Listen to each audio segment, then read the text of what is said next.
Sunday. Good evening to our viewers in Nigeria and around the world. I am Femi Akonde, live from TVC News Studio in Abuja, Nigeria's federal capital. Well, let's begin the program with the resignation of Ahmed Abubakar as Director General of the National Intelligence Agency.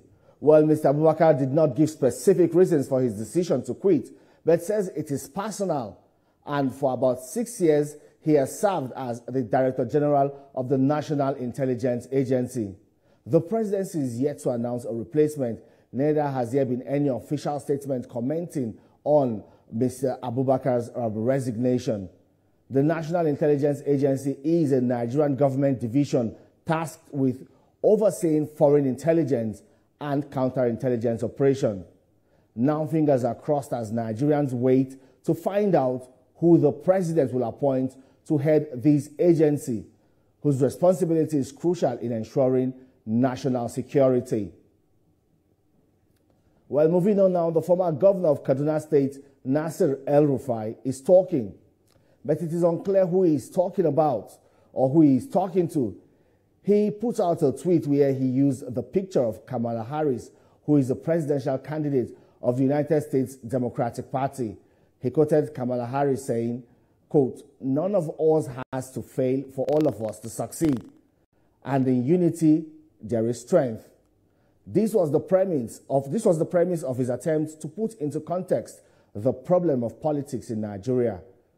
He says the quote led him to reflect on the meaning and implications for our situation in Nigeria. Feelings of envy, he says, requires that everyone feels for one to succeed. El-Rufai's tweet also says envy is quite prevalent among the key actors in our political system. Competence, capacity, and commitment are some personal leadership qualities that attract the envy of those lacking or deficient in these indices. Instead of striving to attain, the envious seeks to hate and destroy those that are better. He says envy leads to hatred. Hatred leads to destructive thoughts and actions, including unspeakable crimes like perjury, malicious prosecution, persecution, unlawful imprisonment, torture, and even murder. Well, and he asked, can the incurable disease of envy among Nigerian politicians, particularly within the members of the political class, be cured? Well, my guest on the program is not Nasir El-Rufai. My guest is a prominent politician and a founding member of the People's Democratic Party, Chief Bode George. He joins me live from Lagos. Hello, sir. Hello, sir. Good evening. Yes, my pleasure to be with you. Hello, sir. Can you hear me? Good evening. Good to see you, sir. My pleasure. My pleasure. It's nice to see you too. Oh, well, you've been listening. You are listening to the program now. I just read out a tweet from the former governor of Kaduna State, Nasir El-Rufai, talking about the situation in Nigeria's political system, talking about envy, the bitterness, hatred, and all of that. Is this a reflection of what is happening or currently ongoing within the People's Democratic Party, your own party? Yeah, thank you very much for having me. Listening to your comments by El-Rufai, it's so soothing, because I know that we have some internal crises in our party. It's normal. There's no organization anywhere in the world that you will not have some disagreements. But I am pleading with all sides that they should calm their nerves. We can get back to the table and discuss at length.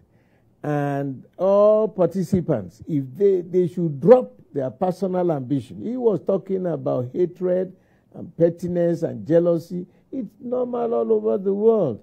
We can disagree without being disagreeable. You know, there is a new concept now in politics. It's called President Joe Biden political strategy. When you get to a certain age, you get to a certain class, you hand over to the generation. the younger generation. You be the bridge for them to continue. Because of your country, no individual can be larger or bigger than your nation. And if you have that as your concept, there's nothing, nobody can be in power forever. History will judge. There were leaders who, in 1998, conceptualized the idea of looking at our past and projecting a workable political platform. We can never, no matter how the history of this country will be written, we can never forget Papa Alex Ekweme. He was the chief convener of different political groups. He called Chibola Ige from the southwest, Alex Wobodo from his own side, Papa Solomon La, and so many others. They called the G14. They sat back and assessed. They carried out a post-mortem analysis of the political hula baloo in this country. Why did the First Republic fail? Why did the Shagari government fail? The military kept coming in and out. How can we prevent the coming back of the military in government? Because it also had a very negative impact. Sorry to interrupt you now. On our politics. So when you look at it, and people are perpetually asking that they want to be president at all costs. Please, there should be, your input should be Nigeria first. You said your input should be first. Chief, let me come in here. The founding fathers of our party. And I will read what they said. Let me, sir. In our constitution, it is there till today. The party shall pursue these aims and objectives. That is Section 7, subsection 3C, by adhering to the policy of rotation and zoning of party and public elective offices in pursuance of the principle of equity, justice, and fairness. Has nothing to do with tribe. Or there are 6 top positions in this country. 6 top positions. The president, the vice president, senate president, speaker of the house, secretary to government, and the national chairman of the party. If number 1 goes up, number 2 must Chief, come down. Hello, sir. Let's put the conversation now. So on. Let's put the conversation into proper context now. Yes. Okay. Excuse me.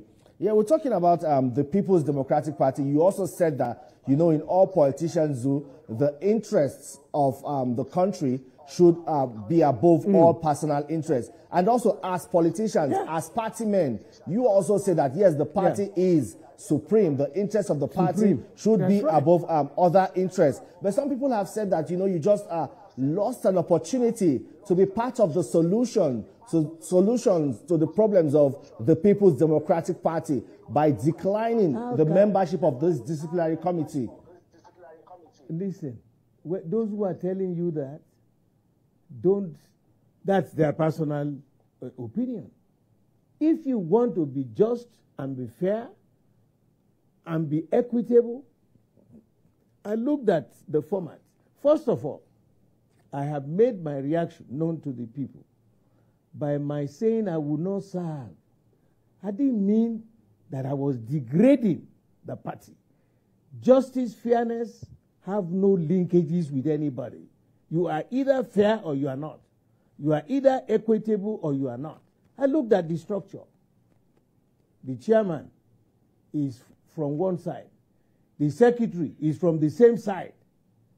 Political leanings are the same. If you want to be fair, you must balance up. The problems we have today in the party, they are not problems that have overwhelmed us. Let us come back, do a post-mortem analysis of the last election. What sent us to why did we lose the election? Simpliciter. By the time you were rezoning, you had already zoned the party positions. You say, oh, we forgot of zoning the elective positions. There's no chance in the world that the chairman of the party will come from the same zone as the president, the presidential candidate of the party. That was where the disagreement went. And they didn't handle it well. That was why we went to war divided. And of course, a divided house will be a defeated house. To prevent that from happening. And as we are now, there is no solid opposition to counter the lackluster procedures of those in government now. We are busy fighting ourselves, and we want to be the elder in the room. There's a new concept just recently from the Democratic Party in America. They told President Joe Biden, it's time to go. You've been 40 years as a senator, 8 years as vice president, 4 years as president. You have made your mark. The world is looking at you at 81. You are no longer as punchy as you were. Please, in the interest of their nation, just please back off. Okay. After a lot How about it, George, sir? Can you hear me, sir? Bow down. Yes, I can hear you. Yes. You know, a lot of people are saying that it's time for the PDP to put, a lot of people are saying it's time for the PDP to put its house in order. And that attempt by the national chairman is part of efforts to put its house in order after 3 successive election defeat. But it appears as if, you know, you declining and some other people wanting out is a drawback on efforts by the leadership of the party. Or are you saying the efforts of the party's leadership are not sincere? No, that's not the issue. When you have an issue, I have been look, the founding fathers handed over to my own generation. I was one of those elected on the first elective convention of our party in 1999, December. And we knew what they handed over to us. There is no perpetuity in any office. 8 years, there are, I told you, 6 top positions. 3 up to the north, 3 down to the south. After every 8 years, there should be rezoning. All positions in the north will come to the south. All positions in the south will go to the north. And as they go, they rotate around them. But if you now denounce that, we say, look, the man who just finished as head of state, General Buhari, my boss, had just finished. Now, when my good friend Atiku said he wanted to, we said, no, this is not possible. How do we sell that to our own people for them to accept us? Because we, the card-carrying members of a political party, are not the only electoral members who will vote. People are looking at you. They are watching you. How would I go to the rostrum here and campaign? No. The Constitution is clear. And then somehow he emerged. And then we said, okay, fine. Out of a lot of discussion, bargaining and all that, we said, okay, you won. The national chairman must now go back to the south. You said no. That was where the division started.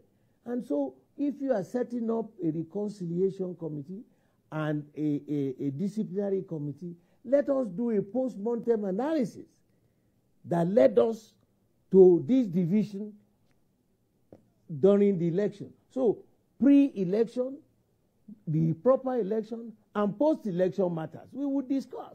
It is out after that you will now be able to now set up a committee to reconcile people, to prove to the people that never again were we going to do this. So, Chief Bode George, sir, at what point should that conversation come up? You said that there should be a postmortem.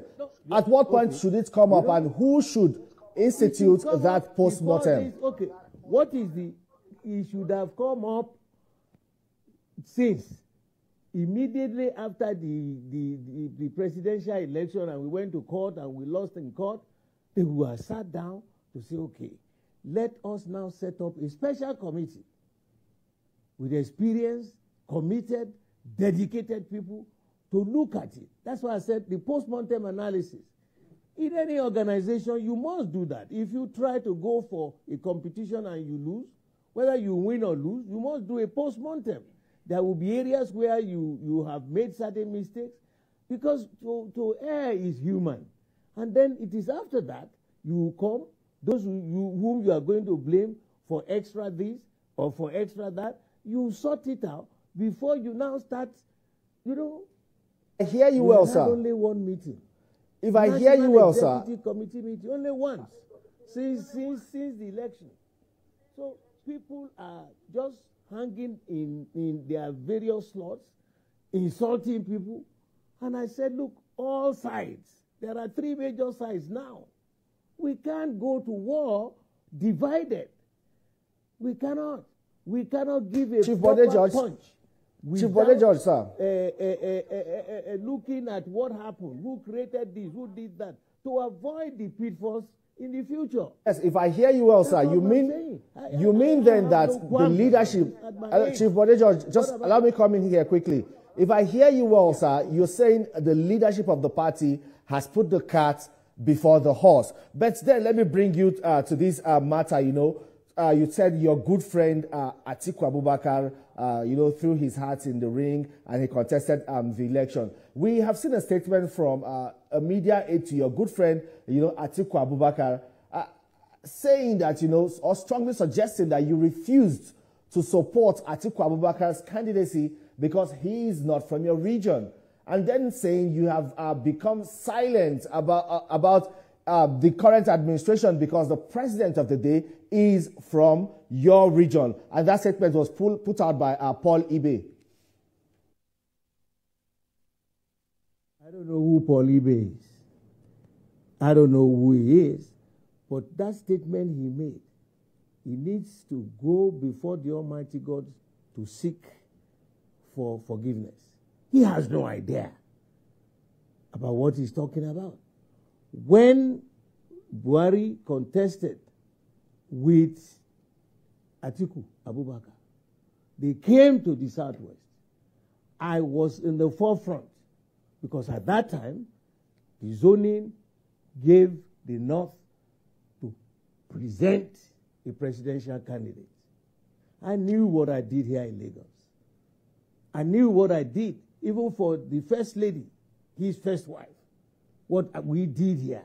Because we followed the party's constitution. So whatever the Ibe, I don't know who he is, he wasn't there. To Alhaji Atiku Abubakar handed over the concept of operation of the party. And I just read to you that particular section of the constitution of our party. That was not held on to. And I'm appealing. He's my good friend. Let me tell you, I have no iota of any tribalism in my blood. My best friend today was a gentleman that I met in the Navy. He is a fully bona fide Fulani man. He is my brother at any level. Have a lot of these political people all over this country. So if you cannot tell the truth to power, then you are deceiving yourself. I don't know who the eBay boy is that is talking trash, rubbish. We did that. The moment we now went back for second election, this last election, we saw that things were not right. Somebody from the North had just spent 8 years. How can we now support another somebody from the North for another 8 years? No, it doesn't work that way. They manipulated this. We kept warning them, don't do this. It divided the party. And so we divided our votes, and then we lost. So how do we go forward? We must set up a committee to look into the real election, and the post-election, so that we can prepare ourselves. Look, the percentage of card-carrying members of the party. How many? What is the percentage in the population of those who physically go? Let me again quickly ask you this before we leave. The pitfalls of the past, and it is so disingenuous. Yes, Chief Bode George, I would like to ask a question quickly because of time. You know, we also saw a statement from an elder statesman, Chief Edwin Clark. He was weighing in on the issues in the People's Democratic Party, and one of his suggestions was also for the minister of the FCT, Nyesom Wike, who is still a member of the People's Democratic Party. What he is asking that Nyesom Wike should be asked or should be pushed out of the PDP before all of these issues in the party can be resolved, before peace can return. Is Nyesom Wike the problem with the PDP?